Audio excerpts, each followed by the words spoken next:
ہاں صاحب، بہت شکریہ، بہت مہربانی، آپ نے خصوصی طور پہ اتنا ٹائم عنایت کیا آج. تو I had to travel all the way from Lahore along with my team. اور یہ انٹرویو میں سمجھتا ہوں وہ جیسے کہتے ہیں نا there is a time for ایوری تھنگ. اللہ تعالیٰ کی ٹائم لائن پہ صحیح جگہ پہ، یعنی کل آپ ایک بڑے اہم مرحلے میں نیکسٹ فیز میں داخل ہو رہے ہیں. تو اس فیز کا آخری انٹرویو اللہ تعالیٰ نے یہ موقع مجھے عطا کیا. میرا آپ کے ساتھ تعلق، میری آپ کے لیے ریورنس، یہ کوئی ڈھکی چھپی بات نہیں ہے، لیکن آج میں یہاں پر آپ کے ایک ایڈمائرر اور دوست کی حیثیت سے نہیں آیا. I am here as a journalist. تو میں بالکل بے لاگ گفتگو کروں گا. آپ جس بات کا جواب نہ دینا چاہیں مجھے کہنے کی ضرورت نہیں ہے. You are at liberty. آپ کہیے کہ بھئی پاس، آپ اگلی بات کریں. پہلا سوال تھوڑا سا اس کو پریامبل سمجھیے، تھوڑی سی تفصیل اس میں ہوگی، اس کے بعد میرے جتنے کوسچنز ہیں کرسپی ہیں، rest assured. Do you play chess? No. شطرنج کی سمجھ بوجھ کچھ تھوڑی بہت ہے آپ، کیونکہ سپورٹس مین تو ہیں آپ. سرسری ہے. سرسری، کیونکہ وہ گیم آف تھرونز کہی جاتی ہے. وہ گیم جو ہے نا وہ اقتدار کی جنگ ہے، اس میں جو کچھ ہوتا ہے. تو مختصراً میں یہ کہوں گا سمجھانے کے لیے، تمثیل ہے یہ کہ جب بھی کوئین کو موو کیا جاتا ہے نا تو وہ کسی نہ کسی فگر کی شے پہ ہوتی ہے، کسی طاقت پہ ہوتی ہے. یا نائٹ ہوتا ہے، یا بشپ ہوتا ہے، یا کاسل ہوتا ہے، ورنہ کوئین کا جس طرف دل چاہے وہ پہنچ جائے. بالکل اسی طرح جیسے اس گلوبل ولیج میں دو چودھریز ہیں. پہلے سوویت یونین تھا، امریکہ تھا، اب چائنا ہے along with رشیا اور the sole سپر پاور امریکہ. گاؤں میں جب بھی کوئی جھگڑا لڑائی کسی نے کوئی چھوٹے ذمہ دار نے کو مول لینی ہو نا ایک چودھری کے ساتھ، تو دوسرے سے کوئی تھوڑی سی سپورٹ بھی لے لیتا ہے، تھوڑا سا اس کو کانفیڈنس میں بھی لے لیتا ہے. اور خاص طور پر جب دوسرے چودھری کو یہ پتہ ہو کہ بڑے چودھری کے تمام معاملات نہ صرف اس بیچارے چھوٹے ذمہ دار بلکہ میرے لیے بھی خطرے کا باعث بن سکتے ہیں. تو آپ نے اتنا بڑا نعرہ ایبسلیوٹلی ناٹ کا لگا دیا اس دوسرے چودھری کو جو آپ کے نیبرہڈ میں تھا، کانفیڈنس میں لیے بغیر. میں نے 20 سال سے یہ جو نعرے کی آپ ایبسلیوٹلی ناٹ کی بات کر رہے ہیں، 20 سال سے میں یہ کہہ رہا تھا کہ ہمیں امریکہ کی جنگ میں شامل نہیں ہونا چاہیے. ہماری جنگ نہیں ہے. 9/11 میں کوئی پاکستانی ملوث نہیں تھے. القاعدہ افغانستان میں تھی، تو پاکستان کا کیا لینا دینا تھا. اور میں نے یہ بھی کہا کہ ایک دفعہ آپ نے 80 کی دہائی میں یہ کہا جناب جہاد ہے فورن آکوپیشن کے خلاف، جب سوویٹس آئے ہوئے تھے افغانستان. اب آپ کہہ رہے ہیں کہ امریکی وہاں پہنچ گئے تو آپ کہہ رہے ہیں کہ دہشت گردی ہے. تو میں نے ان کو سمجھایا اور بولا بھی اپنی تقریروں میں، اسمبلی میں بھی میں نے بات کی کہ اگر آپ اس وقت امریکہ کی جنگ میں شامل ہوں گے تو وہ جو لوگ جن کو آپ نے تیار کیا ہوا تھا جہاد لڑنے کے لیے، ان کو آپ کیا کہیں گے کہ اب یہ دہشت گردی، وہ اگر وہ نہیں مانیں گے، اور انہوں نے نہیں مانی، اور ہوا کیا کہ وہ ہمارے خلاف ہو گئے. اور انہوں نے کہا کہ آپ امریکن کولیبریٹرز ہیں. آپ نے انہوں نے سیدھا کہا کہ آپ نے دھوکہ دیا ہے، یعنی جہاد کے خلاف آپ چلے گئے. تو ہوا کیا، وہ بھی ہمارے خلاف ہو گئے جو گروپس تھے القاعدہ ٹائپ. ساتھ جو سارا قبائلی علاقے میں جدھر جنگ لڑی گئی تھی سوویٹس کے خلاف، جو ساری بارڈر پہ قبائلی علاقے سے ساری واردات ہوتی تھی نا افغانستان. جی، وہ جو لوگ جنہوں نے جا کے قربانیاں دی تھیں، جو جہاد لڑی تھی ہماری طرف، جو پشتون تھے، وہ بھی ہمارے اگینسٹ ہو گئے. ان میں سے لوگ ہمارے اگینسٹ، انہوں نے اپنے آپ کو طالبان کہنا شروع کر دیا. تو پاکستان کا نہ لینا نہ دینا تھا. ہم نے 80,000 اپنے لوگوں کو قربان کر دیے کسی اور کے لیے. تو میں تب سے لگا ہوا کہنے کہ ہم ہمیشہ امن میں تو آپ کا ساتھ دیں گے، لیکن ہم آپ جنگ میں آپ کا ساتھ نہیں دیں گے. اب وہ جب انہوں نے اس سے میرے سے پوچھا کہ جی آپ کو آپ بیسز دیں گے امریکہ کو، تو وہ تو میرا ایک 20 سال سے میرا بیانیہ تھا، میرا نظریہ ہے. میں سمجھتا ہوں کہ پاکستان کی ایک آزاد فورن پالیسی ہونی چاہیے. آزاد فورن پالیسی کا مطلب کہ ہماری فورن پالیسی وہ ہو جو ہمارے لوگوں کے مفادات کے لیے ہو. ہماری فورن پالیسی وہ نہ ہو جو اپنے لوگوں کو کسی اور کے لیے قربان کرو. تو میں تو یہ تو میرا ایک نظریہ ہے. میں نے جب پالیٹکس شروع کی تھی 3 میرے نکات تھے: خودداری، عدل اور انصاف، اور فلاحی ریاست انسانیت. یہ 3 پہ میرا بیس ہے. وہ آج بھی میں وہاں کھڑا ہوں. وہ تو درست ہے. آپ نے ایک نعرہ بلند کیا، نعرہ مستانہ اسے کہنا چاہیے، لیکن آپ نے کسی کی شے بھی تو لینی تھی نا، کیونکہ آپ نے اپنے آپ کو ایکسپوز کر دیا. ہماری وہ پوزیشن ہرگز نہیں تھی آپ کو پتہ ہے کنزر کو آپ میرے سے زیادہ جانتے ہیں، یہ مصدق کے معاملات سے بلکہ اس سے بہت پہلے لیٹن امریکہ میں جو شروع ہوا، بنانا ریپبلکس میں جو کچھ ہوا، اس سارے معاملے کو ذہن میں رکھتے ہوئے آپ تاریخ کے اسٹوڈنٹ ہیں، آپ کو ان دوستوں کے ساتھ کچھ تھوڑی بہت گفت و شنید کرنی چاہیے. ایک لوک وارم، مجھے اجازت دیجیے یہ کہنے کی، کیونکہ بہرحال میں آپ کا ووٹر بھی تھا اور مجھے محسوس یہ ہوا کہ یہ ایک طرح سے فیلئر ہے آپ کی فارن پالیسی کا، کہ آپ کے پرسنل ریلیشن شپ ایسے ہونے چاہیے تھے کہ چائنا کو احتجاج کرنا چاہیے تھا کہ اس میں وہ آپ کا جو ایک نیریٹو تھا کہ بھئی یہ اس میں رجیم چینج کے شواہد موجود ہیں، چائنا نے ایسا کچھ نہیں کیا. دوسرے تیسرے دن مبارکباد دی جا رہی ہے اور وہ سارا سلسلہ. اصل میں آفتاب دیکھیں، پہلے تو یہ کلیئر ہو جائے کہ اگر میں نے اپنے ملک کی خودداری یا ساورنٹی کے اوپر میں نے سودا کرنا تھا تو اس سے بہتر ہے کہ میں نہ ہی وزیر اعظم رہوں. یہ میرے سے اگر یہ سمجھے کوئی کہ میں اپنے لوگوں کو کسی اور کے لیے قربان کروں گا، کسی اور فارن پالیسی آبجیکٹیوز کے لیے، جو اصل میں اگر آپ بیس دے دیتے ہیں، یا اگر آپ ہمیں یہ کہیں کہ نہیں جی آپ روس نہیں جا سکتے، آپ کون ہیں ہمیں کہنے والے روس نہیں جا سکتے؟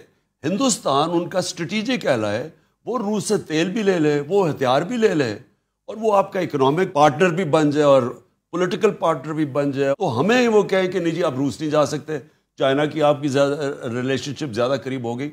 یہاں لائن ڈرا کرنی پڑتی ہے کہ آپ کھڑے ہوتے ہیں کہ نہیں، مجھے 22 کروڑ پاکستانیوں نے الیکٹ کیا تھا، میری ذمہ داری میرے 22 کروڑ پاکستانی ہیں، پھر میں باقی چیزوں کا سوچوں گا. میری ہمیشہ یہ سوچ ہے کہ ایک ملک جب اٹھتا ہے خودداری سے اٹھتا ہے، قومی غیرت سے وہ ملک اٹھتا ہے.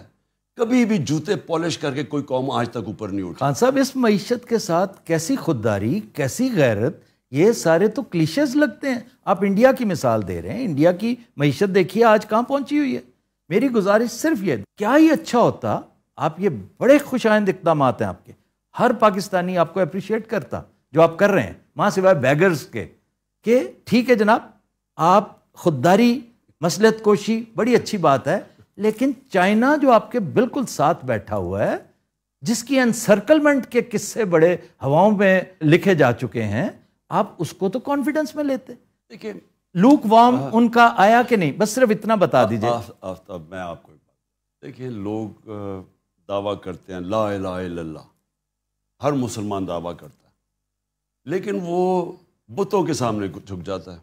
یہ سارے بت ہیں، خوف کا بت، پیسے کا بت، میں کا بت، یہ سارے بت ہیں کہ جی میں کیا اپنے نظریے سے پیچھے ہٹ جاؤں. میرا دل ہی نہیں مانتا کہ میں کسی کی غلامی کروں. میرا ہمیشہ پلان یہ تھا کہ ہم نے اب اپنے پیر پہ کھڑا ہونا ہے. ساری پالیسیز میں نے کی بیٹھ کے، اور مجھے خیر تھوڑا دیر لگی سمجھنے کے لیے، کیونکہ پہلی دفعہ گورنمنٹ میں آئے تھے، اتنے بڑے کرائسس تھے، لیکن میں یہ کلیئر تھا اپنے ذہن میں کہ میں نے اس ملک کی آمدنی میں اضافہ کر کے، حالانکہ ہم IMF کے پروگرام میں تھے، ہم نے اپنی گروتھ ریٹ بڑھا کے، اپنی آمدنی بڑھا کے، اپنے ٹیکسیشن بڑھا کے، اور ڈالرز ملک میں زیادہ لا کے، شروع میں اوورسیز پاکستانیز جس طرح انہوں نے ریمیٹنسز، اور پھر اپنی ایکسپورٹس بڑھا کے، یہی طریقہ تھا اپنے ملک کو پیر پہ کھڑا کرنے کا. میں یہ ہمیشہ یہ بھی سمجھتا تھا کہ اگر ہم کسی اور کی جنگ میں شرکت کریں، یہ ہماری ترقی رک جاتی ہے. یعنی آپ ترقی نہیں کر سکتے. آپ جب وار آن ٹیرر تھی، یا کرکٹ ٹیمز ہی نہیں آتی تھی، چھوڑیں کہ انویسٹر آنے پاکستان میں، پاکستان کو انہوں نے کہا most dangerous place in the world. یعنی ہم نے ان کی جنگ میں شرکت کر کے اپنا ملک کا تباہی کر کے رکھ دی. اور کیا ملا اینڈ میں پھر یہ کہتا ہوں، لیکن اپنی قوم سے پوچھتا ملا کیا ہمیں اس سے؟ اور جھاڑے ڈو مور کا انہوں نے ذلیل کیا کہ جی یہ دوگلے ہیں، یہ ہیں. یعنی مجھے بحیثیت پاکستانی اتنی شرمندگی ہوئی. تو میں اینڈ میں یہ بات کہتا ہوں، میرے دل میں یہ بات ہے کہ آپ کمپرومائز کرتے رہیں ایک لمٹ تک. جدھر آپ یہ سمجھتے ہیں کہ آپ کا ضمیر ہی نہیں مانتا، میرا تو ایمان ہی نہیں مانتا کہ میں جا کے جی اس طرح کھڑا ہو جاؤں ان کے سامنے، ہندوستان کھڑا ان کے سامنے. ہاں ہمارے اس وقت اکنامک سچویشن فریجائل ہے ہمارے زمانے میں. اب تو انہوں نے بیڑا غرق کر دیا نا. اب تو خیر اور بات ہے نا. ہمارے زمانے میں میں نے نیوٹرلز کو سمجھایا بھی تھا کہ یہ بڑی مشکلوں سے ہم نے اکانومی سنبھالی ہوئی ہے، کیونکہ ایک کرونا آ گیا، کرونا کے آفٹر افیکٹس آ گئے، کموڈٹی سپر سائیکل آ گیا، انرجی کی قیمتیں بڑھ گئیں، ہمارے پاس فورن ایکسچینج کے ریزروز کم تھے. تو بڑی مشکلوں سے ہم نیویگیٹ کر رہے تھے اس میں سے. تو میں نے جب مجھے پتہ چلا سازش ہو رہی ہے, میں نے نیوٹرلز کو سمجھایا, شوکت ترین کو بھی بھیجا سمجھاؤ کہ دیکھیں اگر اس وقت آپ نے یہ سازش کو کامیاب ہونے دیا تو یہ سارا بکھر جائے گا. یہ بڑی مشکلوں سے ایک مارکیٹ کا آج کانفیڈنس ہے, اگر آپ نے ہلایا تو یہ سنبھال آپ نہیں سمجھیں گے. میں نے یہ ایگزیکٹلی میں نے کہا ٹیل سپن میں چلی جائے گی آپ کی اکانومی, کیونکہ ہمارے پاس اتنے ریزروز نہیں ہیں. جو آپ نے ہندوستان کی بات کی, ہندوستان کے پاس ریزروز ہیں, لیکن میں پھر بھی یہ سمجھتا ہوں کہ امریکہ سے میں جانتا ہوں ان سے کیسے بات کرنی ہے, میں ان کی سمجھتا ہوں سائیکی. امریکہ کبھی بھی جب وہ سمجھتا ہے نا کہ اپنے کوئی نیشنلزم اپنے انٹرسٹ کے لیے کھڑا ہے, وہ ریسپیکٹ کرتے ہیں. جی. جب آپ ان کے پیر میں گرتے ہیں, جس طرح یہ چیری بلاسم گرا ہوا ہے. ٹرمپ نے آپ کی بڑی عزت کی, میری بالکل ٹرمپ سے بالکل ٹھیک, اور اتنی عزت دی جو پروٹوکول دیا مجھے اس نے. آنے والے دنوں میں اگر آپ پھر سے پرائم منسٹر ہوتے ہیں, پرائم منسٹر صاحب میں قطع کلامی کر رہا ہوں, یہ بتائیے کہ امریکہ کے ساتھ آپ کس طرح کے تعلقات فورسی کرتے ہیں؟ دیکھیے امریکہ سے ہمیں ہمیشہ اچھے تعلقات رکھنے, وہ اس لیے رکھنے چاہیے کہ امریکہ ایک ورلڈ پاور, ہم سب سے زیادہ ایکسپورٹ کرتے. ہمارے جو سب سے امیر پاکستانی ہیں وہ امریکہ میں بیٹھے ہوئے ہیں. جو اوورسیز امریکہ کی جو پاکستانی کمیونٹی ہے وہ سب سے امیر کمیونٹی ہے پاکستانی. ٹرو. تو ہمیں تو ہمیشہ, لیکن دیکھیں اچھے تعلقات اور غلامی میں بڑا فرق. جی. جو وہ میرے سے چاہ رہے تھے نا, وہ غلامی چاہ رہے تھے کہ آپ روس نہ جائیں, آپ جی یہاں بیسز دے دیں. میں اس چیز کے لیے, آپ کو یقین تھا کہ جنگ نہیں ہوگی یوکرائن میں؟ ہاں, میں اطلاعات نہیں تھی آپ کو کوئی ایسی؟ نہیں, میں ہمیشہ سمجھتا تھا کہ جنگ نہیں ہوگی. اس کا مطلب ہے آپ کی اطلاعات ہی نہیں, آپ کا نیٹ ورک ہی ٹھیک نہیں. نہیں, یہ بات نہیں ہے. دیکھیں جو جنگ ہے نا, یہ جو پریزیڈنٹ پوٹن نے جو یوکرین میں کی, میں یہ سمجھتا تھا کہ آج کل کے زمانے میں کوئی اس طرح کی جنگ نہیں لڑے گا. پھر جب پریزیڈنٹ پوٹن مجھے ملا, 3 گھنٹے اس نے میری میٹنگ کی, اور ہمیں کیا پتا تھا کہ ہم وہاں پہنچے رات کو تو اگلے دن صبح جنگ شروع ہو جاتی ہے. میں تو بائی دا وے جنگ میں بلیو ہی نہیں کرتا, ہمیشہ ایک مسئلہ حل کرنے جاتے ہیں دوسرے شروع ہو جاتے. لیکن وہ اس نے پھر مجھے 1 گھنٹہ سمجھایا نقشے سامنے رکھ کے کہ کیوں اس نے یہ کیا. اس نے کہا میں بار بار ان کو بتاتا رہا کہ یہاں نہ آؤ, یہ ہمارے نیشنل انٹرسٹ ہے, کیا ضرورت ہے آپ کو نیٹو کو ہمارے بارڈر پہ آنے کی. اس کا یہ نیریٹو تھا, وہ مغرب کا دوسرا نیریٹو ہے. ٹھیک, ہمیں کیا ضرورت ہے ہم کسی کی سائیڈ لیں, آپ کے ہم کسی نیوٹرل رہیں. خیر خواہ نے نہیں بتایا کہ فی الحال نہ جائیں؟ اصل میں وہ سارے اسٹیک ہولڈر سے ہم بات کر کے گئے تھے, بلکہ میں نے صبح نیوٹرلز کو بھی کال کیا تھا جانے سے پہلے, اور انہوں نے کہا ہم سب نے ڈسکس کیا ہے یہ ٹھیک ٹائم ہے جانے کا, اب کینسل نہیں کر سکتے. اور پھر وہ کیونکہ ہمیں روس کی ضرورت ہے, ہمیں ضرورت تھی تیل کی, ہمیں ضرورت تھی گندم ان سے خریدنی تھی, گیس ان سے لینی تھی, ضرورت تو ہمیں ان سے, فوج کو ان کی ملٹری ہارڈ ویئر لینا تھا, تو ضرورت تو ہمیں تھی. یہ شاہ محمود قریشی صاحب کو کوئی انویٹیشن آئی ہے چائنا سے؟ جی, بلکہ ترکی اور چائنا دونوں سے انویٹیشن آئی. یہ ایک بڑی اہم ڈیولپمنٹ میرا خیال ہے. یہ بھی آپ کے جلسے ولسے دیکھ کے تو نہیں امپریس ہو گئے کہ ایک دم کہ اصل لیڈر تو یہ؟ ان کی ساری ایمبیسیز ہیں یہاں, اور ان کی ایمبیسی سے ان کو پوری رپورٹ جاتی ہے. انہوں نے ساری جگہ کوشش کی پیسے پوسے لینے کی. شہباز شریف آپ کو پتہ ہے پنجاب سپیڈ سے وہ پھر سپیڈ میں پھرا ساری جگہ پیسے لینے کے لیے, اور کہیں سے اس کو ملا نہیں. وہ کیوں نہیں ملا؟ اس لیے نہیں ملا کہ ان ساروں کو پتہ چل گیا کہ جب رجیم چینج ہوئی تو پاکستان کی تاریخ میں کبھی نہیں ہوا کہ لاکھوں لوگ سڑکوں پہ نکلا ہے, ایسا کبھی ہوا ہی نہیں ہے. تو ان ساروں کو جب خبریں گئیں تو انہوں نے کہا کوئی بھی اس کو بیک نہیں کرنا چاہتا اس گورنمنٹ کو جس کی پبلک کے اندر پاپولیرٹی نہیں ہے. تو یہ بہت بڑی وہ باہر کی دنیا بھی دیکھتی ہے, اور ان کو پھر لگ رہا ہے کہ کوئی عارضی سیٹ اپ ہے. آپ کا ووٹر خان صاحب وہ آپ پر جان نچھاور کرتا ہے, آپ سے بڑی محبت کرتا ہے, لیکن جس انقلاب کی آپ بات کرتے ہیں یہ کہا یہ جاتا ہے کہ وہ اس کے لیے تیار نہیں ہے, وہ اس کی قیمت ہے, کیونکہ انقلاب ایک بڑی خطرناک چیز ہے. تبدیلی, ایوولوشن, ریولوشن, یہ مختلف چیزیں ہیں. آپ انقلاب مانگتے ہیں, قوم انقلاب کے لیے تیار نہیں. دیکھیں کتنی مہنگائی ہوگی, کس قدر ذلت اور رسوائی ہوگی, لیکن کیا آپ ہی کال دیں گے تو یہ باہر آئیں گے؟ اگر انہیں تبدیلی, چینج, عزت, انقلاب چاہیے ہوتا تو آپ کی کال کی محتاجی نہیں ہونی چاہیے تھی. آفتاب کل میں نے کال دی ہوئی ہے, وہ تو آپ نے دی نا, سارے پاکستانیوں کو. یہ آئیں گے باہر, اس میں کوئی شک نہیں. اتنی زیادہ مہنگائی کر یہ خود کیوں نہیں نکلتے؟ مجھے میں کیوں میں ساروں کو کہہ رہا ہوں نکلے. میں کیوں کہہ رہا ہوں، پہلے میں یہ واضح کر دوں، انہوں نے بار بار ہمارے 3.5 سال میں کہا کہ جی مہنگائی میں لوگ تباہ ہو گئے، مہنگائی اتنی ہو گئی. ہم ان کو کہتے بھی رہے کہ کرونا کے بعد سپر سائیکل آ گیا، دنیا میں قیمتیں بڑھ گئی ہیں، عالمی مہنگائی ہے. ہمیں کہے جی آپ نے 4 روپے پٹرول کی قیمت بڑھا دی اور شور میں جائے. وہ بلاول صاحب اس نے پوری مہنگائی مارچ کر دی.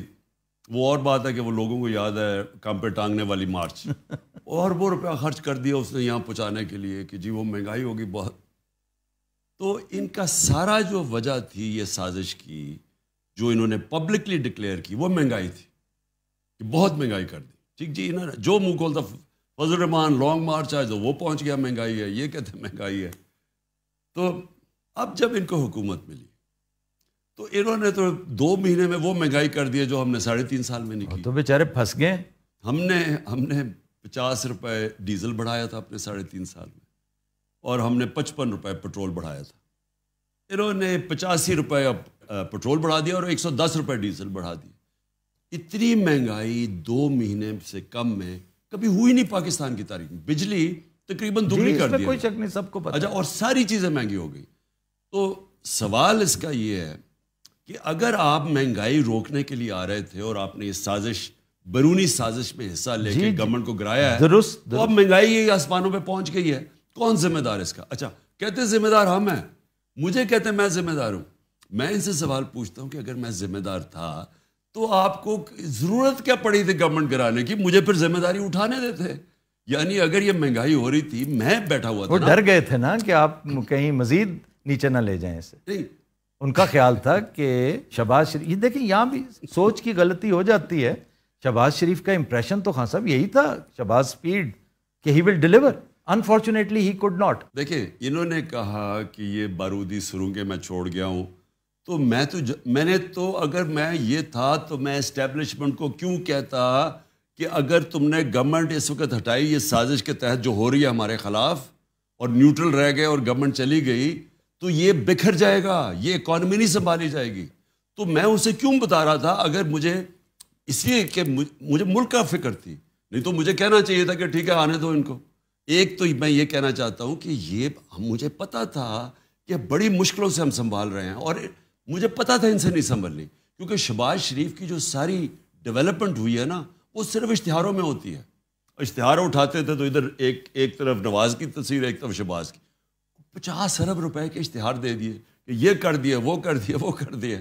تو وہ آج قوم کے سامنے، اللہ کا شکر ادا کرتا ہوں، وہ سچ کا خدا ہے، الحق ہے، اس نے سب کے سامنے لے آیا کہ جس وہ 7 بجے صبح اٹھ کے کام پہ پہنچ جاتا شہباز شریف. اب وہ 7 بجے اٹھ کے کام پہ پہنچنے سے اگر ملک ٹھیک ہو جاتا تو بسم اللہ، 7 بجے اٹھ جاتا. میرا مالی 6 بجے اٹھتا ہے، صبح شروع ہو جاتا ہے کام کرنے. اگر یہی کرائیٹیرین ہے کہ اس نے ملک ٹھیک کرنا تھا، آج سارے اکنامک انڈیکیٹرز، آج پاکستان کی موڈیز نے ہمیں ڈاؤن گریڈ کر دیا نیگیٹو پہ. آج وابڈا، جس پہ ساری ہماری ڈیمز کے پروجیکٹ ڈپینڈ کر رہے ہیں، وابڈا جس کو انٹرنیشنل لونز مل رہے تھے، اس کی کریڈٹ ریٹنگ ڈاؤن گریڈ ہو گئی ہے مائنس، جس کا مطلب اس کو لونز نہیں ملیں گے، جس کا مطلب ہمارا جو 50 سال کے بعد ہم ڈیمز بنا رہے تھے وہ پروجیکٹ خطرے میں چلا گیا. آج جو ہماری انفلیشن ہے، جو مہنگائی ہے، وہ جب لیٹسٹ فگر آئی ہیں یہ تقریباً 30% پہ پہنچ گئی ہے. اور 30% کا مطلب کہ تقریباً لوگوں کی سب چیزیں دگنی ہونے والی ہیں. اور ابھی جو روپیہ گرا ہے، 30 روپے ڈالر مہنگا ہوا ہے، یعنی روپیہ 30 روپے ڈالر کے بنسبت گرا ہے. اس کا کیا مطلب ہے؟ اس کا مطلب ہے کہ ابھی مزید اور طوفان آنے والا ہے مہنگائی کا، کیونکہ جیسے جیسے یہ اس کا افیکٹ جائے گا ڈیویلیویشن کا، تو ساری چیزیں جو ہم باہر سے لیتے ہیں وہ اور مہنگی ہو جائیں گی. خان صاحب، خرم دستگیر نے جو گفتگو کی ہے اس سے سرزد ہوگی، جو اس نے جو بادشاہی کی ہے اس حوالے سے. خرم دستگیر نے سچ بول دیا ہے، جو کہ میں پہلے دن سے سرزد ہوا ہے اس سے. جب میں گورنمنٹ میں آیا تھا، آپ میری پہلی تقریر سن رہے ہیں، جب انہوں نے مجھے بولنے نہیں دیا، اور مجھے پتا تھا بلیک میل کر رہے ہیں، اور میں نے پہلے دن کہا کہ جو مرضی کر لو، میں تمہیں NRO نہیں دوں گا. پہلی میری تقریر تھی اسمبلی کے اندر. انہوں نے مجھے شور مچا دیا، بات نہیں کرنے دی، بلیک میل کر رہے تھے. نہیں، میں جب سے آیا ہوں ان کا صرف ایک کوشش تھی کہ کسی طرح NRO دے دو. مشرف نے ان کو NRO دیا اپنی کرسی بچانے کے لیے. جنرل مشرف نے کیوں NRO دیا کیونکہ جب اس کو خطرہ ہوا کہ ایک وہ وکلا کی موومنٹ چل پڑی ہے، اور دوسری چیز امریکنوں نے کونڈولیزا رائس نے بیٹھ کے بے نظیر اور جنرل مشرف کی میٹنگ کروائی اور این آر او دلوایا، ریکنسیلیشن اور این آر او دلوایا، اور دونوں نے ان کے سارے کرپشن کے کیسز معاف ہو گئے جو انہوں نے دو دفعہ ان کی گورنمنٹ کرپشن پہ گئی تھی، وہ سب معاف ہو گئے، یہ پھر سے آ گئے۔ اس کے بعد 10 سال انہوں نے پھر لوٹا، کیسز ان کے بنے ان کے دور پہ، 95% کیسز تو ان کے دور کے کرپشن کے بنے ہوئے تھے، اور میرے پہ پہلے دن سے شروع ہو گیا کہ این آر او دے دو۔ میں ان کو کہا، میں نے کہا گورنمنٹ چلی جائے گی، میں کبھی تمہیں این آر او نہیں دوں گا۔ اور وہ انہوں نے جو آج فیٹف کے اندر پاکستان انشاءاللہ نکل جائے گا، میں آپ لوگوں کو ریمائنڈ کروا دوں کہ انہوں نے جب ہم نے لیجسلیشن فیٹف کے لیے اسمبلی میں رکھی تو انہوں نے کہا ہم تب پاس کریں گے جب ہمیں این آر او دو، نیب کو ختم کرو، جو آج انہوں نے نیب کو کیا۔ انہوں نے تب مجھے بلیک میل کرنے کی کوشش کی، میں تب بھی اڑ گیا، میں کہا جو بھی کرو گے میں نے تمہیں این آر او نہیں دینا، کیونکہ یہ ملک سے غداری ہے۔ آپ بڑے بڑے ڈاکوؤں کو اربوں روپے کی کرپشن معاف کر رہے ہیں، جیلوں میں بیچارے چھوٹے چور، بھینس چوری، موٹر سائیکل، وہ سارے جیلوں میں گل سڑ رہے ہیں، جن کی چوری سے ملک کو کوئی فرق نہیں پڑتا، ان کی چوری سے ملک تباہ ہو جاتا ہے۔ جی اور آپ پہلے اربوں روپے چوری کرتے ہیں، پھر باہر ملک سے بھیجتے ہیں، دگنا نقصان کرتے ہیں، ڈالرز کے اوپر روپے پہ پریشر ڈالتے ہیں، تو لہٰذا میں نے تو کبھی نہیں ان کو دینا تھا۔ خرم دستگیر کے منہ سے اب آ گیا کہ ہم نے اس لیے یہ کیا ہے کہ عمران خان نے اور ججز رکھ کے تو ہمارے جو کیسز ہیں وہ جلدی بھگتانے تھے اور ہم نے جیلوں میں چلے جانا تھا، اس لیے ہم نے اس کو ہٹایا۔ خرم اگر آپ کا وزیر ہوتا تو اس قصور پہ آپ کیا کرتے؟ سیک کر دیتے؟ نہیں، میں خرم کو کہتا کہ شکر ہے آپ میں سچ بولنے کی طاقت آ گئی، یہ تو بڑا اچھا ہے، کیونکہ آپ شاید آپ کا ضمیر جاگ گیا کہ آپ نے یہ لوگوں کا بھی سوچا ہے جن کو لوٹ لوٹ کے آپ نے 30 سال سے اس ملک کو مقروض کیا ہے۔ اچھا خان صاحب، ایک سنجیدہ بات آپ کی لائف کو جو تھریٹس ہیں اس سے متعلق، آپ نے اس بارے میں ایک دستاویز تیار کر رکھی ہے، اس کا آپ نے اعلان بھی کیا، اس کی ڈیٹیل میں ہم نہیں جاتے، وہ آپ کا سیکرٹ ہے، اللہ تعالیٰ کبھی وہ نوبت نہ لائے، لیکن جوں یہ معاملات بڑھتے چلے جا رہے ہیں، بات بھی گھمبیر ہوتی چلی جا رہی ہے، کیونکہ آپ کی اسٹرینتھ میں اضافہ ہو رہا ہے، آپ کی اسٹرینتھ میں اضافہ ہوگا تو تھریٹ میں بھی اضافہ ہوگا، تو آپ نے کوئی میجرز ایسے لیے؟ کیونکہ میں نے دیکھا ہے، میں ایک زمانے میں کرائم رپورٹر بھی ہوتا تھا، میں ان چیزوں کو بہت غور سے دیکھا کرتا تھا کہ آپ ویسٹ بھی نہیں پہنتے، ہمیشہ نہیں پہنتے، کبھی کبھی پہنتے ہیں، نظر آ رہی ہوتی ہے، ہونا یہ چاہیے کہ آپ کی نظر ہی نہ آئے۔ نمبر 2، آپ موٹاپا نظر آ رہا ہوگا، پہنتا نہیں ہوں۔ اچھا، نہیں، آپ کو پہننی چاہیے، آپ شیشے کا استعمال نہیں کرتے، شیلڈ کا، وہ بھی آپ کو کرنا چاہیے۔ تو میں یہ بلکہ پوچھ رہا ہوں، یوں سمجھ لیجئے انڈائریکٹلی آپ کا سیکیورٹی آڈٹ ہو رہا ہے کہ آپ کا وہ جو بنکر نما آپ کا ایک ٹریلر ہے وہ بھی بام پروف ہونا چاہیے، اور کیونکہ خان صاحب جو آپ کے ارد گرد لوگ ہیں، آپ کے چاہنے والے، آپ کے اوپر فدا ہیں، وہ فدائین بیچارے، ان کا کیا قصور ہے؟ آپ تو بے خوف ہیں، لیکن میئرز لینے میں تو کوئی حرج نہیں۔ دیکھیں آفتاب، جن لوگوں نے پوری سازش کی تھی اور ہٹایا تھا مجھے، وہ یہ سمجھ رہے تھے کہ جیسی ہٹایا تو یہ مٹھائیاں بنٹیں گی، پورے ان کا تھا کہ ماحول تو بنایا ہوا تھا کہ ملک تباہ ہو گیا۔ یہ وہ اور بات ہے کہ پاکستان کی اکنامک سروے کی جو فگرز آئی ہیں اس میں اس طرح کی پرفارمنس 30 سال میں کسی گورنمنٹ کی نہیں ہوئی، آخری 2 سال میں جو ہماری تھی، اس کے کہ یہاں کرونا بھی ہوا، یہاں سارے چیلنجز ہوئے، یہاں انٹرنیشنل پرائسز بڑھے، تو سب کے باوجود آخری 2 سال میں جو پرفارمنس، تو انہوں نے پورا ماحول بنایا ہوا تھا کہ جی تباہ ہو گیا ملک اور یہ نااہل ہے اور وغیرہ وغیرہ۔ وہ یہ سمجھ رہے تھے کہ جیسی میں مجھے ہٹائیں گے تو یہاں لوگ مٹھائیاں بانٹیں گے۔ جب بھی ان کی گورنمنٹ جاتی ہے بے نظیر اور نواز کی جو 90s میں اور اب بھی، تو لوگ خوشیاں مناتے ہیں۔ جب پبلک نکل آئی اور پبلک انہوں نے دیکھا کہ پبلک ساتھ کھڑی ہے، پھر جلسے، تاریخی جلسے ہوئے، پبلک آ گئی اس میں، تو تب ایک پلان بنا بی، اور مجھے پتہ چل گیا، وہ بند کمرے میں فیصلہ کیا گیا کہ اب اس کو فارغ کیا جائے۔ تو میں نے اس کے لیے صرف، کیونکہ آپ اس کو روک تو نہیں سکتے، لیکن کیونکہ مجھے پتہ چل گیا، میں نے ایک ویڈیو اس کی ریکارڈ کروائی ہے، میں نے وہ محفوظ جگہ پہ پہنچا دی، اور اس میں نے سارا بتایا کہ سازش میں کون کون ملوث ہے اور یہ کس کی سازش ہے، تاکہ میری قوم کم از کم ان سے جواب طلب کرے۔ دیکھیں، آپ اپنی سیکیورٹی ایک حد تک کر سکتے ہیں، اس کے بعد آپ کی کتنی آپ سیکیورٹی کر سکتے ہیں؟ بہت مشکل ہے. اور یا تو آپ پبلک میں نہ نکلیں. ابھی ہمارے الیکشنز ہو رہے ہیں, ہم نے یہ بائی الیکشنز ہیں پنجاب میں, اس میں شرکت کروں گا, اور پبلک میں تو نکلنا پڑتا ہے. ایک حد تک آپ پوری کوشش کرتے ہیں اپنے آپ کو سیکیور کرنے کی.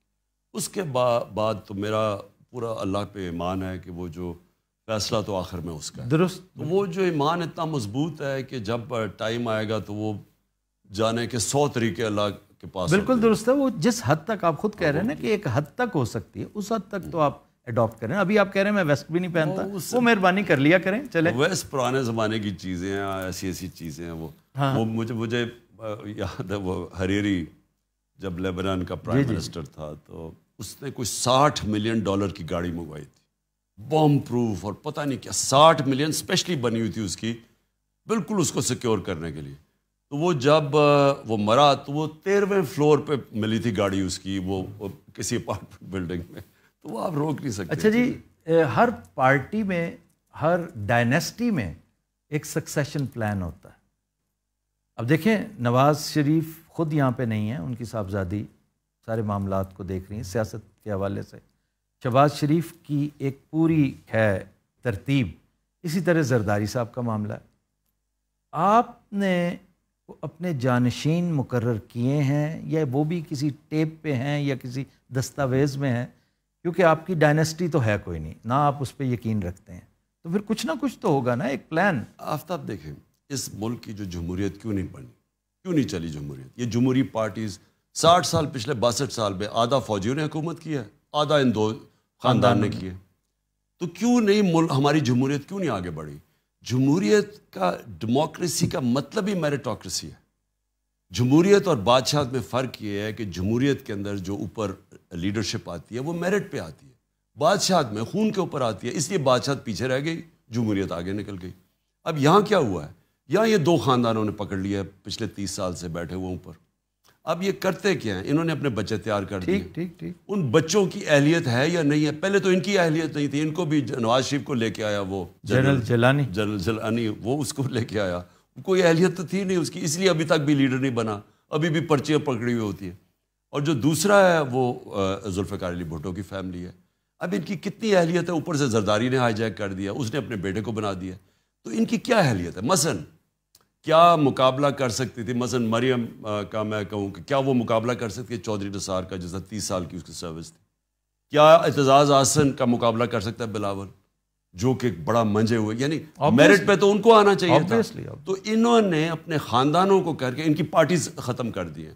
آج پیپلز پارٹی ایک چھوٹی سی پارٹی رہ گئی انٹیریئر سندھ کی, اور اگر انٹیریئر سندھ میں فری اینڈ فیئر الیکشنز ہو, جو یہ کرنے نہیں دیتے, خوف ہے وہاں, لوگوں کو ڈراتے ہیں, جھوٹے کیسز, خوف ہے. آپ نے چیلنج کر رکھا ہے؟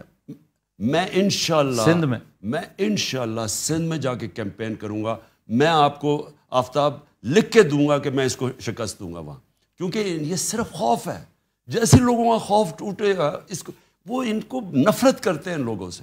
ادھر بیٹھ کے یہ ان کی شریفوں کی پارٹی, یہ رہ گئی سینٹرل. آپ تو لکی ہیں کہ آپ کو یہ خاندانی, یہ مروسی سیاست نہیں کرنی پڑ رہی, تو کوئی ایک ترتیب آپ نے بھی وضع کی ہے. تو میں پہلے کہہ دوں نا کہ یہ ان کی خاندانی پارٹیز نے اپنی پارٹیز بھی سکڑ گئی ہیں, ملک میں جمہوریت بھی ڈیولپ نہیں.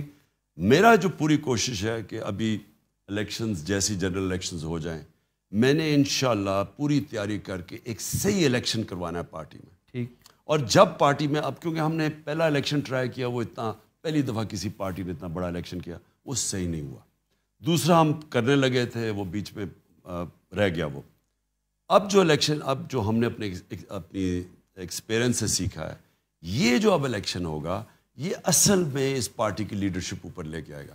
میں ابھی بھی ہماری پارٹی میں ISF جو ہماری تھی, اس سے لیڈرشپ آ رہی ہے. اب مراد سعید ادھر سے اوپر آیا ہے, وہ شاہد خٹک وہ ادھر سے اوپر آیا ہے. جیسے جیسے ISF اور نیچے سے الیکٹڈ لیڈرشپ آتی رہے گی, خود ہی ہماری پارٹی ممبرز فیصلہ کریں گے کہ میرے بعد کون ہے. نہیں, آپ بھی تو دیکھیں نا, آپ کی حیثیت ایک فادر فگر کی بھی ہے کہ آپ ایک لسٹ بنا کے اپنی ہائرارکی وہ نہیں دیں گے. آفتاب دیکھیں, جو نومینیشن ہے نا وہ آبجیکٹیو ہوتی ہے, وہ ایک پرسن لائک کے اوپر آ جاتی ہے. میں غلط بھی ہو سکتا ہوں, لیکن جب آپ ایک صحیح معنی میں الیکشنز کر کے باڈیز اوپر لے کے آتے ہیں, تو وہ پھر آپ کی اصل تو قیادت آتی ہے جب وہ ایک پارٹی کی ممبرشپ اس کے پیچھے کھڑی ہو. آپ مردم شناسی کے حوالے سے بڑے معصوم سمجھے جاتے ہیں اور آپ اس کا برملا اظہار بھی کرتے ہیں, اپنی والدہ صاحبہ کا ریفرنس بھی دیتے ہیں. تو یہ تو بہت بڑی فی زمانہ جو سیاست ہے اس میں بہت بڑی ڈس ایڈوانٹیج ہے. تو آپ 10 میں سے کیا ریٹنگ کریں گے اپنے آپ کو؟ 7, 5, 4؟ دیکھیں آفتاب, میں صرف لوگوں کو یہ بتا دوں کہ میری والدہ نا جب میں بڑا ہو رہا تھا ہمیشہ مجھے میری بہنوں کے سامنے کہتی تھی کہ مجھے اس کی بڑی فکر ہے, یہ جی آپ نے کہا یہ انٹرویو بڑا میں. سیدھا ہے, یہ لوگوں کی بات مان, اور میں ٹرسٹ کرتا, ہمیشہ لوگوں کو ٹرسٹ کرتا. اگر مجھے کوئی چیز کہتا تھا کوئی, تو یا تو خیر واضح ہو جائے نا کہ دو نمبر ہے, لیکن عموماً میں ٹرسٹ کرتا ہوں کہ ہاں ٹھیک ہے, یہ جو کہہ رہا ہے وہ سچ ہی ہوگا.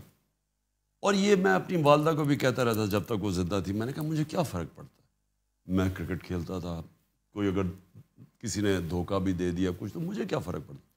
لیکن جو 3.5 سال میں نے پاور میں رہا ہوں, سفر کیا آپ نے بہت زیادہ. میں سمجھتا ہوں کہ یہ پہلی دفعہ میں نے ریئلائز کیا کہ بہت بڑی کمزوری ہے آپ کی. یس. جب آپ لوگوں کو ٹرسٹ کر دیتے ہیں نا, دیکھیں اس میں تو پہلے تو مجھے نقصان ہوتا تھا نا, لیکن اس میں ملک کو نقصان ہوتا ہے. ٹھیک.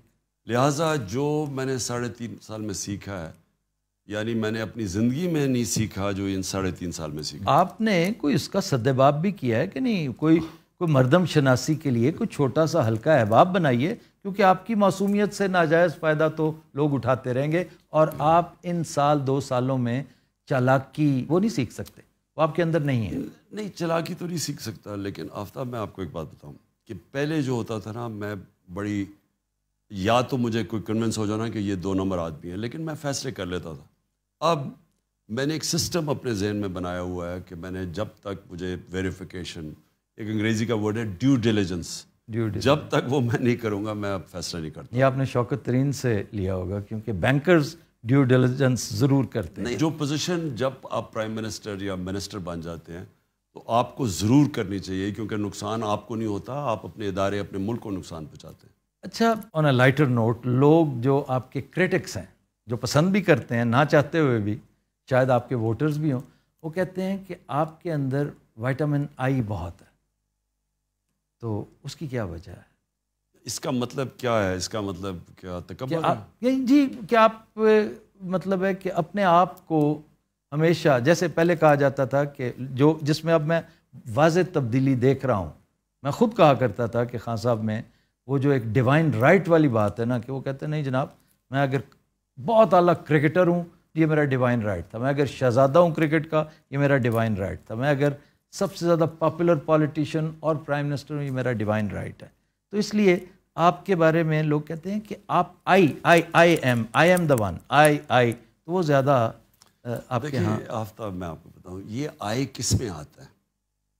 یہ ایکچولی ڈیوائن رائٹ والوں پہ آتا ہے, کہ جو سمجھتے ہیں کہ میں جی کیونکہ میں نواز شریف کی بیٹی ہوں تو میرا ڈیوائن رائٹ ہے, اور میں اپنے آپ کو سمجھتی ہوں کہ مجھے کسی کی ضرورت ہے مجھے پوچھنے کے لیے کہ پیسے کدھر سے آئے, کیونکہ میرا تو ڈیوائن رائٹ ہے.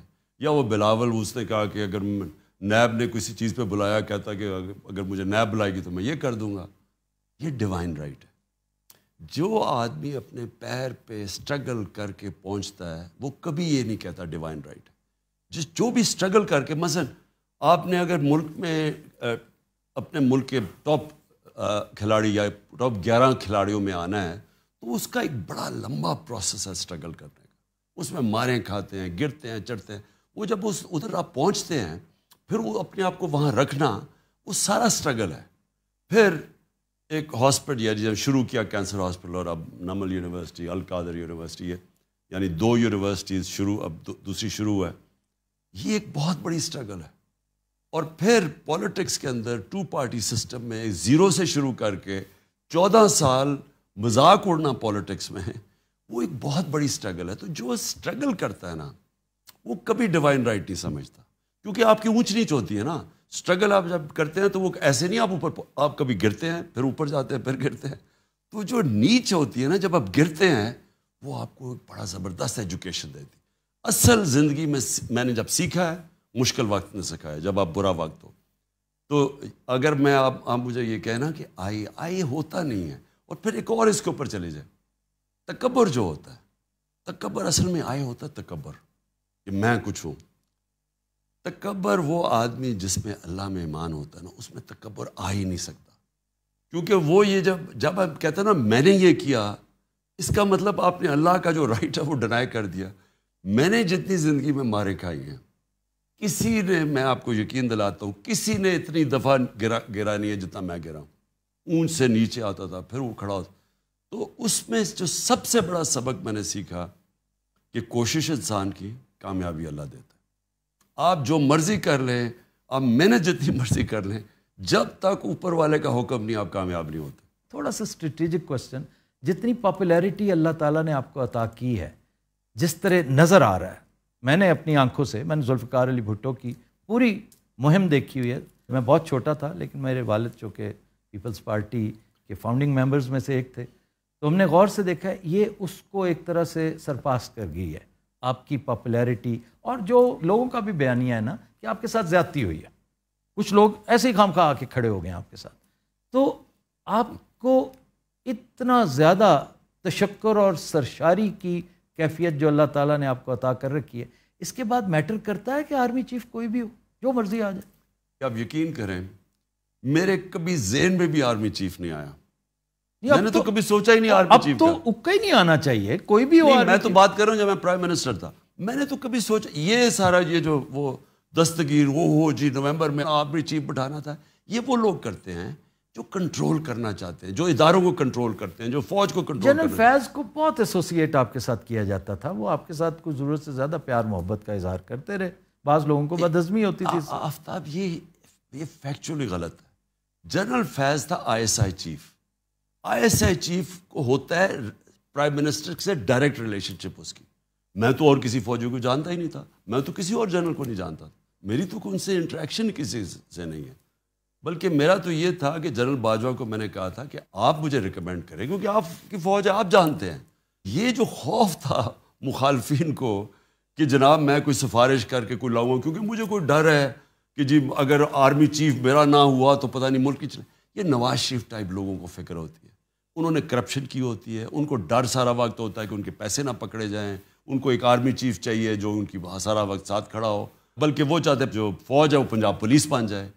میرا کبھی یہ ایشو نہیں, نہ میں نے کبھی جوڈیشری میں انٹرفیئر کیا, نہ میں نے کبھی کسی سے پولیس سے کوئی انتقامی کارروائی کروائی, نہ میں نے نیب میں انٹرفیئر کیا, نہ میں نے کوشش کی کہ کوئی بھی ایف آئی اے کے ذریعے جھوٹا کیس نہ ہو, صرف جو کہ کرپشن کے کیسز تھے بڑے بڑے ان کے اوپر. یہ جو کام ہے نا آپ جو پولیس کو غلط استعمال کر رہے ہیں, میرے اوپر کوئی 9 ایف آئی آرز ہیں, ہمارے لوگوں پہ ایف آئی آر, سندھ کے اندر جو ان کے خلاف کھڑا ہوتا ہے ایف آئی آر, میڈیا کے اوپر جو زور ہے, جو ٹک ٹاکرز کو ٹیلی فون کر کے دھمکیاں, جو سوشل میڈیا کے لوگوں کو دھمکیاں, یعنی جو ایف آئی اے سے جو جس طرح کا زور آ رہا ہے میڈیا کے اوپر, اینکرز کے اوپر, ہم نے تو یہ کبھی بھی نہیں کیا. یہ وہ لوگ کرتے ہیں جو پاور صرف لیتے ہیں ذاتی مقاصد کے لیے. ہم چاہتے ہیں کہ ملک کے ادارے تکڑے ہوں, تو یہ میرے کبھی ذہن میں بھی نہیں آیا آرمی چیف کا. میری جہاں تک تھوڑی بہت آبزرویشن تھی, آئی ایس آئی چیف کی تبدیلی سے پہلے تک میں نے باجوہ صاحب کو آپ کے لیے ہمیشہ کلمہ خیر کہتی سنا, بڑی محبت کا اظہار کرتے دیکھا ہے. ان کی گفتگو میں, ان کے باڈی لینگویج میں کہیں کوئی انوائنس, گو کہ پنجاب میں جو کچھ چل رہا تھا, پنجاب کے معاملات خان صاحب تھے ایسے کہ ہوتا ہے ہر ایک کی پوری جو ہے نا سلطنت کے اندر ویک پوائنٹس ہوتے ہیں. اکبر کے بھی تھے, الیگزینڈر کے بھی تھے, پنجاب آپ کا بہت بڑا ویک پوائنٹ تھا.